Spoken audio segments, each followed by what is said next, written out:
Di tengah kesepakatan gencatan senjata yang rapuh antara Israel dengan Hamas, muncul sebuah dokumenter yang membahas kekejaman pasukan pertahanan Israel atau kita kenal dengan IDF di Gaza. Ada sebuah film dokumenter ini yang berjudul Breaking Ranks Inside Israel's War yang bakal tayang di Inggris Tribuners pada Senin ini pada malam hari ya.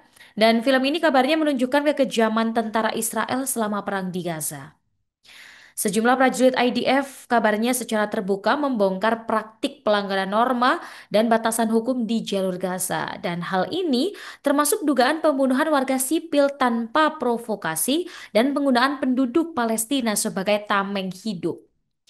Nah, testimoni ini menunjuk pada adanya praktik yang mereka sebut sebagai sebuah kekacauan, di mana warga sipil ini tewas atas kehendak perwira di lapangan serta menguapnya kode etik resmi IDF. Ada Kapten Yotam Field, seorang perwira Korps Lapis Baja, menyatakan bahwa pedoman pelatihan resmi IDF yang mensyaratkan seorang prajurit hanya boleh menembak jika target memiliki sarana, niat, dan kemampuan untuk menimbulkan bahaya kini tidak berlaku lagi.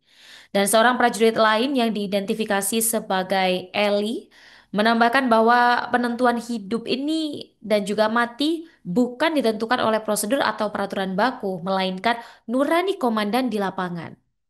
Eli menggambarkan bagaimana penentuan siapa yang dianggap musuh ini menjadi sangat subjektif dan ternyata sewenang-wenang Tribuners.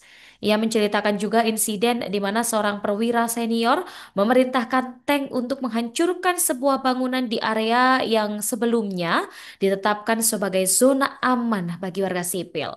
Alasannya ada seorang pria di atap yang sedang menjemur pakaian dicurigai sebagai seorang pengintai.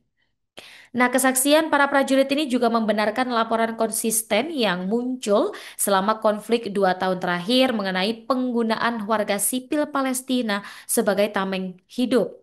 Beberapa prajurit yang diwawancarai dalam Breaking Ranks ini mengaku dipengaruhi oleh narasi-narasi para politisi dan juga pemimpin agama Israel.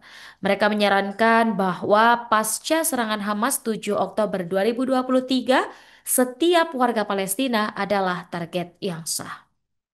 Download Tribun X sekarang, menghadirkan lokal menjadi Indonesia.